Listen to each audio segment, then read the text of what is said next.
ओम नमो भगवते वासुदेवाय नमः। एक बार फिर से आप सभी का स्वागत है मेरे चैनल पूजा आस्था में। आज मैं आपको देवउठनी एकादशी के बारे में प्रचलित 3 कथाओं के बारे में बताऊंगी। कार्तिक माह के शुक्ल पक्ष की एकादशी को देवउठनी एकादशी या देवस्थान एकादशी, देवउठनी ग्यारस, प्रबोधिनी एकादशी आदि नामों से जाना जाता है। इस दिन श्री हरि विष्णु निद्रा से जागते हैं। इस एकादशी को भगवान विष्णु समेत सभी देवगण जागते हैं और शुभ कार्यों की शुरुआत होती है। देवउठनी एकादशी के दिन पूजा पाठ और व्रत करने से विष्णु जी की कृपा मिलती है और मांगलिक कार्य बिना किसी बाधा के पूर्ण हो जाते हैं। तो चलिए हम शुरू करते हैं इसकी कथा। एक राजा के राज्य में सभी लोग एकादशी का व्रत रखते थे। प्रजा तथा नौकर चाकरों से लेके पशुओं तक को एकादशी के दिन अन्न नहीं दिया जाता था। एक दिन दूसरे किसी राज से एक व्यक्ति राजा के पास आकर बोला, महाराज कृपा करके मुझे नौकरी पर रख लें। तब राजा ने उसके सामने एक शर्त रखी कि ठीक है रख लेते हैं, किंतु रोज़ तुम्हें खाने को सब कुछ मिलेगा, पर एकादशी के दिन तुम्हें अन्न नहीं मिलेगा। उस व्यक्ति ने उस समय हाँ कर ली, पर एकादशी के दिन जब उसे फलाहार का सामान दिया गया तो वह राजा के सामने जाकर गिड़गिड़ाने लगा, महाराज इससे मेरा पेट नहीं भरेगा, मैं भूखा मर जाऊंगा, मुझे अन्न दे दो। राजा ने उसे शर्त की बात याद दिलाई, पर वह अन्न छोड़ने को राजी नहीं हुआ। तब राजा ने उसे आटा, दाल, चावल आदि दिए। वह नित्य की तरह नदी पर पहुंचा और स्नान कर भोजन पकाने लगा। जब भोजन बन गया तो वह भगवान को बुलाने लगा, आओ भगवान भोजन तैयार है। उसके बुलाने पर पीताम्बर धारण किए भगवान चतुर्भुज रूप में आ पहुँचे और प्रेम से उसके साथ भोजन करने लगे। भोजन आदि करके भगवान अंतर्ध्यान हो गए तथा वह अपने काम पर चला गया। 15 दिन बाद अगली एकादशी को वह राजा से कहने लगा कि महाराज मुझे दोगुना सामान दे दीजिए, उस दिन तो मैं भूखा ही रह गया था। राजा ने कारण पूछा तो उसने बताया कि हमारे साथ भगवान भी खाते हैं, इसलिए हम दोनों के लिए ये सामान पूरा नहीं होता। यह सुनकर राजा को बड़ा आश्चर्य हुआ। वह बोला, मैं नहीं मान सकता कि भगवान तुम्हारे साथ खाते हैं।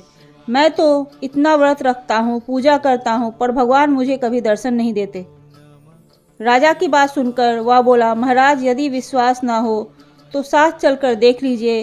राजा एक पेड़ के पीछे छिप के बैठ गया। उस व्यक्ति ने भोजन बनाया तथा भगवान को शाम तक पुकारता रहा, परंतु भगवान नहीं आए। अंत में उसने कहा, हे भगवान यदि आप नहीं आए तो मैं नदी में कूद के प्राण त्याग दूंगा। लेकिन भगवान नहीं आए। तब वह प्राण त्यागने के उद्देश्य से नदी की तरफ बढ़ा।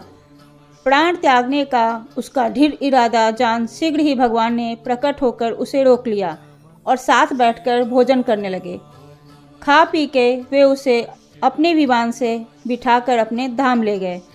यह देख राजा ने सोचा कि व्रत उपवास से तब तक कोई फायदा नहीं होता जब तक मन शुद्ध ना हो।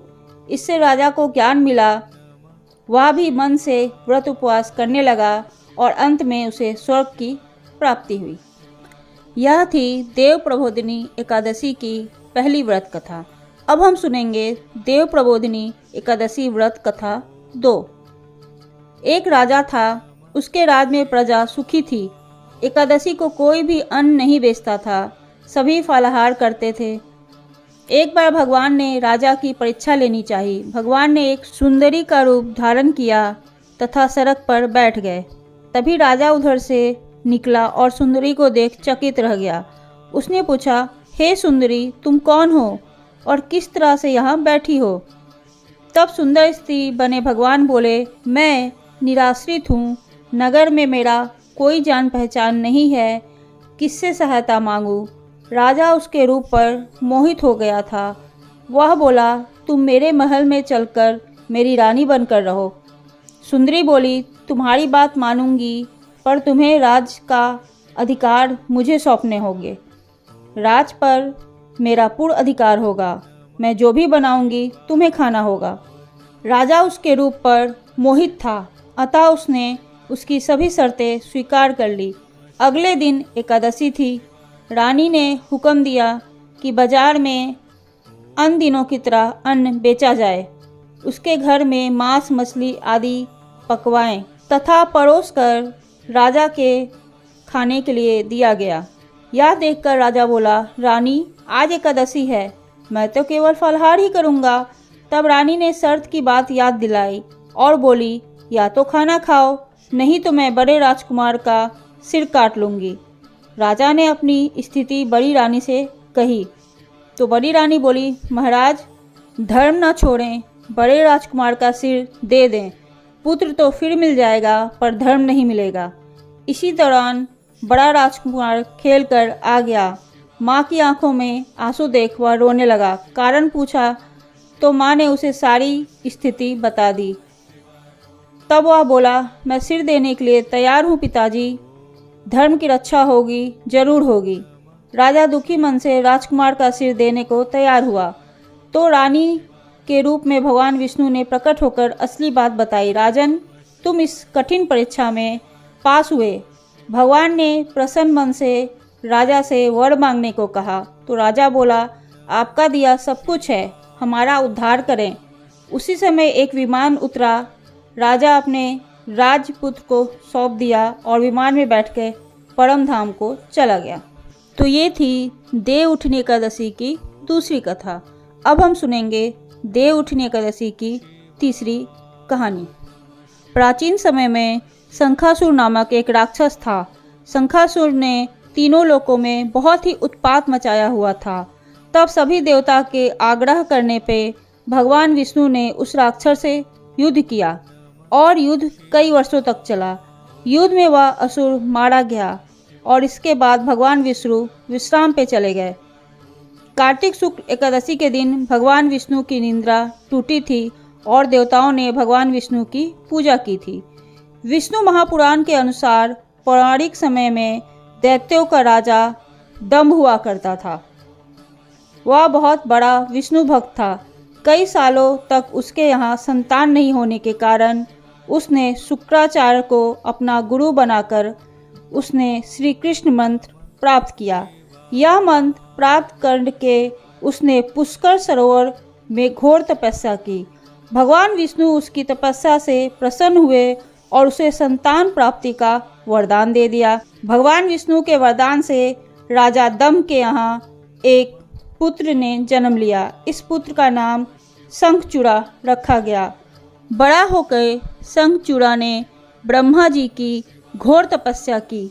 उसकी तपस्या से प्रसन्न होकर ब्रह्मा जी ने वरदान मांगने को कहा। तब शंखचूड़ा ने वरदान मांगा कि वह हमेशा अजर अमर रहे, कोई भी देवता उसे नहीं मार पाए। ब्रह्मा जी ने उसे यह वरदान दे दिया और कहा कि वह बद्री वन जाकर धर्मध्वज की पुत्री तुलसी जो तपस्या कर रही है उससे विवाह कर ले। शंखचूड़ा ने वैसा ही किया और तुलसी के साथ विवाह के बाद सुखपूर्वक रहने लगा। उसने अपने बल से देवताओं, असुरों, दानवों, राक्षसों, गंधर्वों, नागों, किन्नरों, मनुष्यों तथा त्रिलोकी के सभी प्राणियों पर विजय प्राप्त कर ली। वह भगवान श्री कृष्ण का परम भक्त था। शंखचूड़ा के अत्याचारों से सभी देवता परेशान होकर ब्रह्मा जी के पास गए और ब्रह्मा जी से उन्हें भगवान विष्णु के पास ले गए। भगवान विष्णु ने कहा कि शंखचूड़ा की मृत्यु भगवान शिव के त्रिशूल से होगी, अतः आप उनके पास जाएं। भगवान शिव ने चित्रधर नामक गढ़ को अपना दूत बनाकर शंखचूड़ा के पास भेजा। चित्ररथ ने शंखचूड़ा को समझाया कि वह देवताओं को उनका राज लौटा दे, परंतु शंखचूड़ा ने मना कर दिया और कहा कि वह महेश्वर से युद्ध करना चाहता है। भगवान शिव को जब यह पता चला तो वे युद्ध करने के लिए अपनी सेना लेकर निकल पड़े। इस तरह देवताओं और दानवों में घमासान युद्ध हुआ, परंतु ब्रह्मा जी के वरदान के कारण शंखचूड़ा को देवता हरा नहीं पाए। भगवान शिव ने शंखचूड़ा का वध करने के लिए जैसे ही अपना त्रिशूल उठाया तभी आकाशवाणी हुई कि जब तक शंखचूड़ा के हाथ में श्रीहरि का कवच है और उसकी पत्नी का सतीत्व अखंडित है, तब तक उसका वध असंभव है। आकाशवाणी सुनकर भगवान विष्णु वृद्ध ब्राह्मण का रूप धारण कर शंखचूड़ा के पास गए और उससे श्रीहरि कवच दान में मांग लिया। शंखचूड़ा ने वह कवच बिना किसी संकोच के दान कर दिया। इसके बाद भगवान विष्णु शंखचूड़ा का रूप बनकर तुलसी के पास गए। शंखचूड़ा रूपी भगवान विष्णु ने तुलसी के महल में जाकर अपनी विजय होने की सूचना दी। यह सुनकर तुलसी बहुत प्रसन्न हुई और पति रूप में आए भगवान का पूजन किया व रमण किया। ऐसा करते ही तुलसी का सतीत्व खंडित हो गया और भगवान शिव ने युद्ध में त्रिशूल से शंखचूड़ा का वध कर दिया। तब तुलसी को पता चला कि उनके पति नहीं हैं, बल्कि वे तो भगवान विष्णु हैं। क्रोध में आकर तुलसी ने कहा, आपने छल पूर्वक मेरा धर्म भ्रष्ट किया है और मेरे पति को मार डाला है, अतः मैं आपको श्राप देती हूँ। तब भगवान विष्णु ने कहा, देवी, तुम मेरे लिए भारतवर्ष में रहकर बहुत दिनों तक तपस्या कर चुकी हो। तुम्हारा यह शरीर नदी रूप में बदलकर गंडकी नामक नदी के रूप में प्रसिद्ध होगा। तुम पुष्प में श्रेष्ठ तुलसी का वृक्ष बन जाओगी और सदा मेरे साथ रहोगी। तुम्हारे श्राप को सत्य करने के लिए मैं शालिग्राम बनकर रहूंगा।